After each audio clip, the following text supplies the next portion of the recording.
everyone. Good afternoon. I'm only going to take a few minutes of your time, and then you can hear from the real expert in the room here, Mr. Edwin John.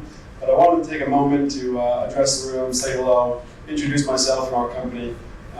We've been coming here to India to talk about EB-5 since probably 2016. And it's nice to see that so many more folks from the US economy are coming over here to talk about EB-5. Because back then, we were the only ones here. And by we, I say my team, because this is actually my very first time in Mumbai. So I'm happy to be here. Okay, so I got an introduction already. You're going to hear from Edwin. Today is a very exciting time frame in EB-5. There's a lot of political and economical changes that have taken place, not just at home for us in the United States or within the EB-5 program, but globally. And there's a lot of political unrest in certain places. There's a lot of financial uncertainty.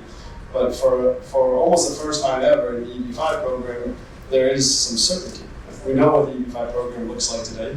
We know what the policies look like today, the investment amounts, how you can invest, where you can qualify, and generally how long it takes to get your petitions processed and approved for you and your family. So quick snapshot, you've already met me briefly here. For US Immigration Fund, we started in 2010. So just over 15 years now we've been in the EB-5 business.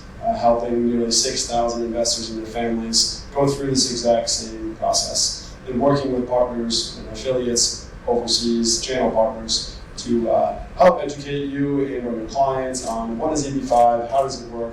It is a complex immigration platform. It isn't just buy a condo on the beach and get residency, which sounds very nice. It's a little bit more complex than that, and you have to have a proper team to help you do that.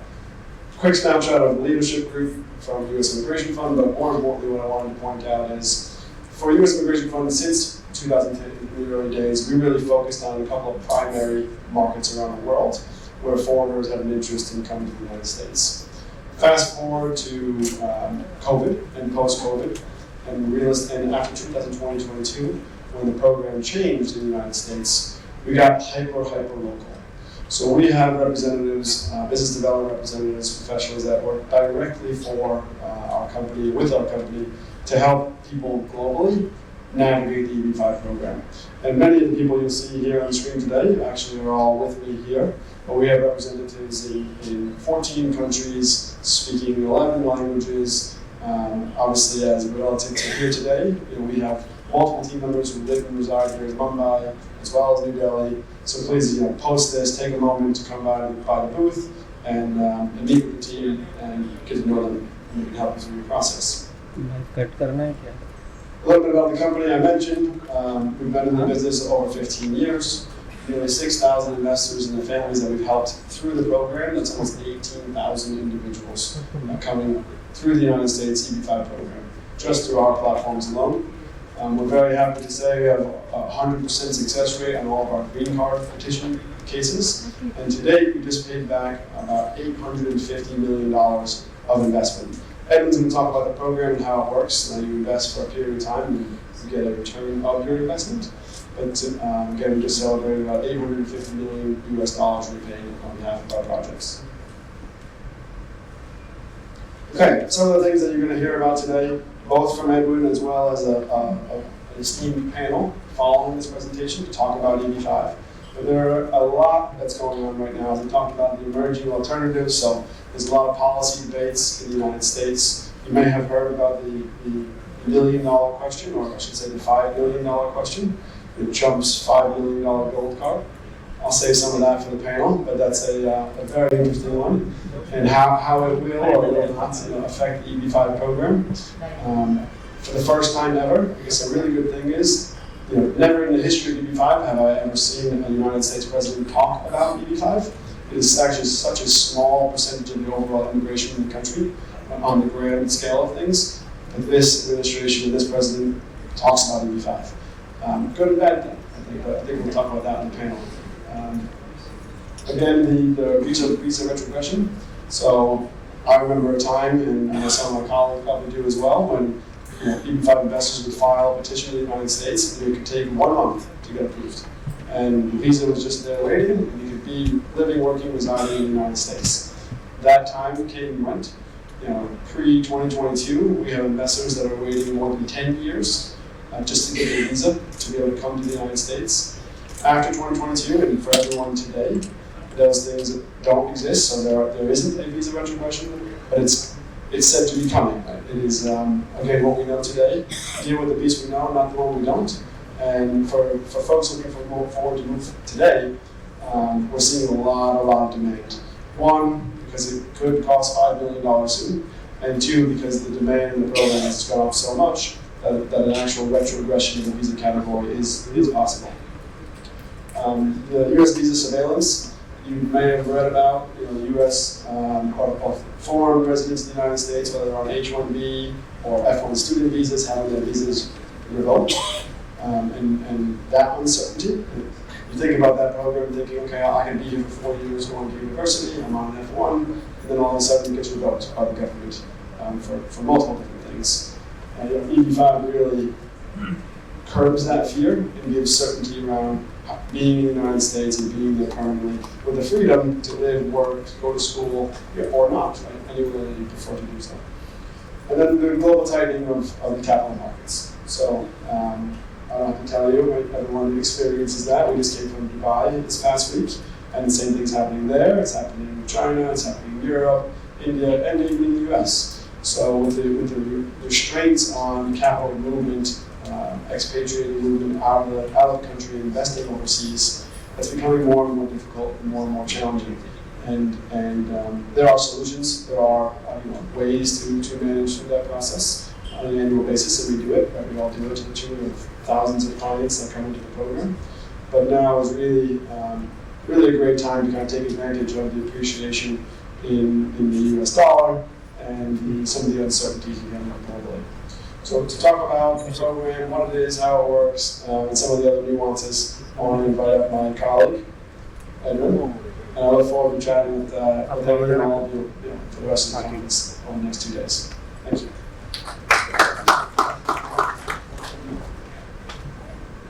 Thanks, Nicholas, and thanks everyone for being present here. With that, I would actually start talking about what the key requirements from an EB-5 standpoint. So to begin with, your minimum requirement from the monetary investment, which is close to $800,000 in a rural or a high employment area. Next is the lawful source of funds for these particular investments. This is where US Immigration has tied up with top immigration attorneys globally in order to kind of help cater to the needs of the investors, where they will be vetting your source of funds. It could be through any liquidation of your real assets, it could be liquidation of your equity portfolios and things like that, but that's where immigration attorneys come into the play. Next up is job creation, because as per the USCIS guidelines, we need to create 10 jobs for investors. So that again is something which is catered to by the Regional Center. Investment at risk. This is what is the second requirement from a USCIS standpoint, wherein as a regional center we come up with new commercial enterprises where the investment is rooted and pooled in and further lent out to developers in various real estate projects. Next up is what are the benefits of the EB-5 program. One of the fastest route to your green card is the EB-5 program, other than getting married to a US citizen, of course. Freedom of living, working, and attending any school in the US, that is something that you gain out of, that is the benefit of making an EB-5 investment. Who are the people who get covered? It is the head of the family, the spouse, and any unmarried child under the age of 21 who is covered under the EB-5 program. This is the fastest route to your citizenship as well. Post your green card, you have a 5-year period in order to go ahead and file for your citizenship. I will talk about the concurrent filing in some time, probably in the next couple of minutes. But before that, also wanted to talk about the predictability of the EB-5.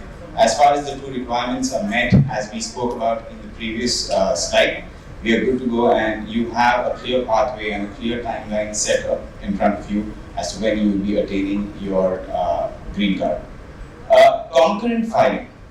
Post the RI coming in, which is in 2022 that happened, all EB-5 applicants who are already based in the US have the benefit of filing for adjustment of status concurrently. Now, that is a streamlined process. What is the benefit of that is that you gain access to your EAD and your work permit in as little as 60 days from the time you have filed for your adjustment of status. Going forward, it reduces your waiting time from an EB-5 standpoint, and all the H-1B holders specifically, they are the primary beneficiaries of the concurrent adjustment of status, wherein they do not need to kind of be dependent on their employers from a sponsorship standpoint. Next up, I would want to talk about Opportunity Fund Lender. So as US Immigration Fund, as a regional center, we have access to financing options through the Opportunity Fund Lender program. What is it? It is an entity set up in order to make EB-5 investments more affordable. I would want to also add about the fact that more than making it more affordable, it also gives you an pathway to kind of optimize your opportunity cost. So what we do at Opportunity Fund Lender is we loan up to 300,000 at a 5.95% interest rate, which today in the market is not easily available at a 5.95%. You do not get a loan at that rate, making it a lucrative option for anyone who's considering the EB-5 option. The terms are pretty simple. It doesn't have any origination fee. The life of the loan is up to 5 years. There are no prepayment charges. The debt is serviced on an annual basis, so that also makes it quite interesting for the investors because they have a clear understanding of what their cash outflows are going to look like. That's the QR code if anyone would want to kind of know more about Opportunity Fund Lender as a program. You can take up your phones, scan it up, and you land on the landing page of Opportunity Fund Lender. Having said that, I would want to talk about Summit NJ, which is the project that we just wound up, situated right at the heart of New Jersey, a landmark project in that area. It already had its F approval in place. We worked with one of the top developers in the industry when it came to Summit NJ, the Kushner developers. We had an association with them way back in 2013, 2014, where we worked on a project called as 65 Bay Street. We raised close to 50 million through 100 investors. Back then, the term of the repayment was 5 years, and this is something that does not happen very often in the EB-5 space. We ended up repaying all of our 100 investors in a record 3.5 years. And 100 of them got their green cards and 100 of them got repaid. A successful project because of which we went ahead and did another project with the Kushners, and that also got completely subscribed as we speak. Some details about 1JS. It's basically a TEA approved project. We had around close to 80 million that we raised through 100 investors. Completely subscribed project. We're coming up with another project very soon, which is the need of the hour right now, which is a rural project located in Montana, Alpine 9340. To talk a little more about the project in detail, it's located in Whitefish.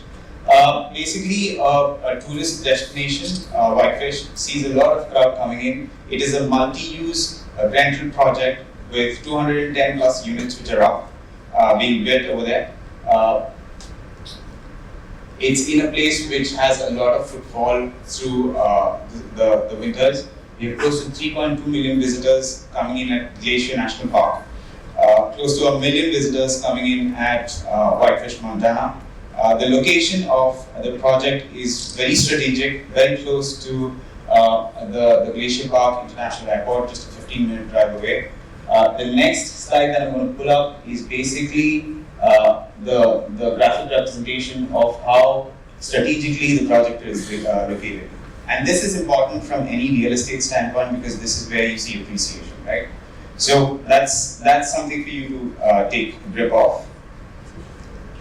As we spoke about our association with top immigration firms, also wanted to highlight about our association with top developers.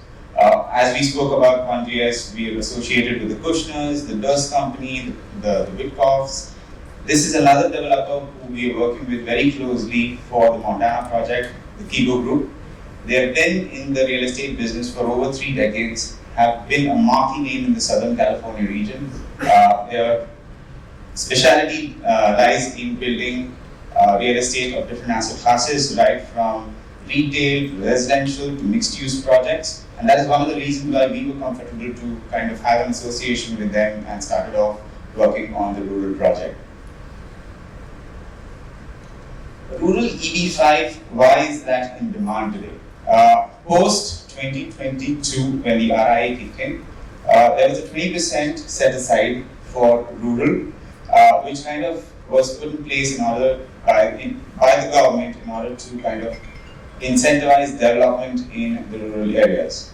How did that kind of change and what was beneficial for investors is the processing timelines. So any rural project, the processing timelines are much faster, which is something that kind of gains the interest of all investors when it comes to EB-5. What qualifies as a rural project is basically a project that is located in an area that has fewer than 20,000 residents. It is not adjacent to any larger cities and things like that, right? We will be happy to discuss the final details at the booth in case if you would like to kind of delve into this. Next thing is the project highlights when it comes to Montana. We're looking at raising close to we are trying to facilitate close to around 18 investors there. And the project has already expected to create more than 285 jobs as on date, right? Which means we are superseding the requirement from a job creation perspective by 50% already.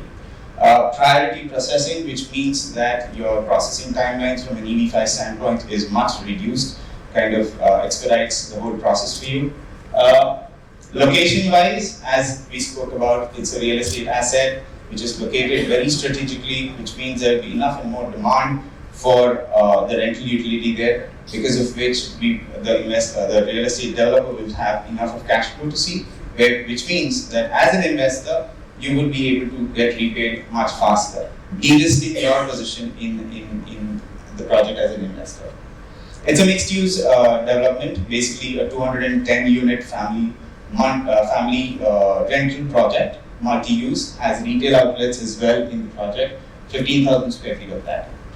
We already have a senior lender who is roped in on this project, which means it's completely capitalized, putting the EB-5 investors in a better position from a job creation standpoint. That's our coordinates up on the screen. Request you to kind of make notes of that. We are right at the next hall. We have a booth. Please come over. We'll be happy to have a conversation with you. With that, before I wind up, I would want to take an opportunity to kind of thank Lavanya and the IREX team for facilitating this. We are associated with them as platinum partners since a long time, and we continue to kind of cherish that, and we will be here once again. Thank you so much, guys.